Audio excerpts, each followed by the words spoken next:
ಇಡೀ ಕರ್ನಾಟಕದ ಎಲ್ಲ ಗೃಹಲಕ್ಷ್ಮಿಯರಿಗೆ ಬಿಗ್ ಅಪ್ಡೇಟ್. ರಾಜ್ಯದ ಎಲ್ಲ ಮಹಿಳೆಯರ ಬ್ಯಾಂಕ್ ಖಾತೆಗಳಿಗೆ ಬಾಕಿ ಉಳಿದಿರುವ 3 ಕಂತುಗಳ 6,000 ಹಣ ಇಂದು ಜಮಾ ಆಗಲಿದೆ. ರಾಜ್ಯದಲ್ಲಿ ಗೃಹಲಕ್ಷ್ಮಿ ಫಲಾನುಭವಿಗಳ ಪಟ್ಟಿಯಲ್ಲಿ ಪರಿಶೀಲನೆ ಕಾರ್ಯ ನಡೆದಿದ್ದು, ಅನರ್ಹರ ಪತ್ತೆಯನ್ನ ಹಚ್ಚಿ ಫಲಾನುಭವಿಗಳ ಪಟ್ಟಿಯಿಂದ ಹೊರಗಿಡುವ ಕಾರ್ಯ ನಡೆದಿದೆ. ನಿಮ್ಮ ಖಾತೆಗೆ ಹಣ ಬಂದಿಲ್ಲ ಅಂದರೆ ಇದೇ ಕಾರಣ ಇರಬಹುದು. ಮತ್ತೆ ಹೊಸ ನಿಯಮ ಜಾರಿಗೆ ತರಲಾಗಿದ್ದು, ಈ ಮಹಿಳೆಯರ ಖಾತೆಗಳಿಗೂ ಗೃಹಲಕ್ಷ್ಮಿ ಹಣ ಬರಲ್ಲ. ರಾಜ್ಯದ ಮಹಿಳಾ ಮತ್ತು ಮಕ್ಕಳ ಕಲ್ಯಾಣ ಸಚಿವೆ ಲಕ್ಷ್ಮಿ ಹೆಬ್ಬಾಳ್ಕರ್ ಅವರು ಈಗಾಗಲೇ ರಾಜ್ಯದ ಗೃಹಲಕ್ಷ್ಮಿ ಫಲಾನುಭವಿಗಳ ಪಟ್ಟಿಯಲ್ಲಿ ಮಹತ್ವದ ಬದಲಾವಣೆ ಮಾಡಲಾಗಿದ್ದು, ಇದೇ ದೀಪಾವಳಿಯಿಂದ ಹೊಸ ನಿಯಮ ಅನ್ವಯಿಸುತ್ತಿದೆ. ಹಾಗಾಗಿ ಈ ಮಹಿಳೆಯರ ಬ್ಯಾಂಕ್ ಖಾತೆಗಳಿಗೆ ಹಣ ಬರುವುದಿಲ್ಲ. ಈ ಪಟ್ಟಿಯಲ್ಲಿ ನಿಮ್ಮ ಹೆಸರು ಬರುತ್ತದಾ ಅಥವಾ ಇಲ್ವಾ ಅನ್ನೋದನ್ನು ತಿಳಿದುಕೊಳ್ಳಲು ಈ ವಿಡಿಯೋವನ್ನು ತಪ್ಪದೇ ಕೊನೆವರೆಗೂ ನೋಡಿ. ನೀವು ಕೂಡ ಗೃಹಲಕ್ಷ್ಮಿ ಫಲಾನುಭವಿಗಳಾಗಿದ್ದು ಬಾಕಿ ಉಳಿದಿರುವ ಹಣ ನಿಮ್ಮ ಖಾತೆಗೆ ಇನ್ನೂ ಯಾಕೆ ಬಂದಿಲ್ಲ ಅಂದರೆ ಈ ಎಲ್ಲ ಕಾರಣ ಇರಬಹುದು. ಹಾಗೂ ಗೃಹಲಕ್ಷ್ಮಿ ಯೋಜನೆಯಲ್ಲಿ ದೊಡ್ಡ ಬದಲಾವಣೆ ಮಾಡಲಾಗಿದ್ದು, ಹೊಸ ನಿಯಮಗಳನ್ನು ಜಾರಿಗೆ ತರಲಾಗಿದೆ.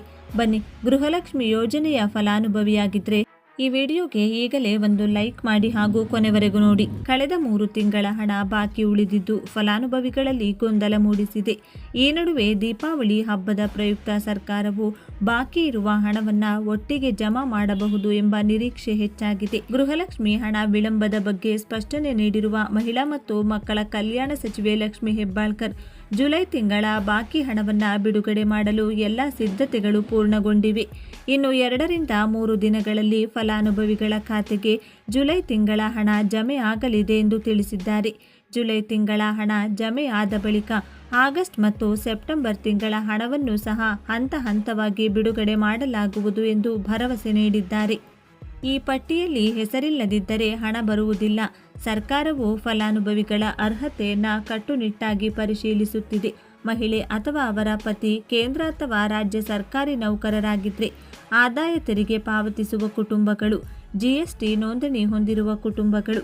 ಈಗಾಗಲೇ ಈ ನಿಯಮಗಳ ಅಡಿಯಲ್ಲಿ ಸುಮಾರು 2 ಲಕ್ಷಕ್ಕೂ ಹೆಚ್ಚು ಅರ್ಜಿಗಳನ್ನು ತಿರಸ್ಕರಿಸಲಾಗಿದೆ. ನಿಮ್ಮ ಅರ್ಜಿಯ ಸ್ಥಿತಿಗತಿ ತಿಳಿಯಲು ಸ್ಥಳೀಯ ಮಹಿಳಾ ಮತ್ತು ಮಕ್ಕಳ ಅಭಿವೃದ್ಧಿ ಇಲಾಖೆ ಕಚೇರಿಗೆ ಭೇಟಿ ನೀಡಿ ವಿಚಾರಿಸಬಹುದು. ನಿಮ್ಮ ಹೆಸರು ಗೃಹಲಕ್ಷ್ಮಿ ಹಣ ಜಮೆಯಾಗುವ ಪಟ್ಟಿಯಲ್ಲಿದೆಯೇ ಎಂದು ಖಚಿತಪಡಿಸಿಕೊಳ್ಳಲು ಈ ಹಂತಗಳನ್ನು ಅನುಸರಿಸಿ. ಮೊದಲು ಆಹಾರ ಇಲಾಖೆಯ ಅಧಿಕೃತ ವೆಬ್ಸೈಟ್ಗೆ ಭೇಟಿ ನೀಡಿ. https:/ahara.kar.nic.in ಮುಖಪುಟದಲ್ಲಿ ಕಾಣುವ 3 ಗೆರೆಗಳಿರುವ ಮೆನು ಮೇಲೆ ಕ್ಲಿಕ್ ಮಾಡಿ. ನಂತರ ಈ ರೇಷನ್ ಕಾರ್ಡ್ ಆಯ್ಕೆಯನ್ನು ಆರಿಸಿ. ಮುಂದಿನ ಪುಟದಲ್ಲಿ ಹಳ್ಳಿ ಪಟ್ಟಿ ತೋರಿಸಿ ಮೇಲೆ ಕ್ಲಿಕ್ ಮಾಡಿ.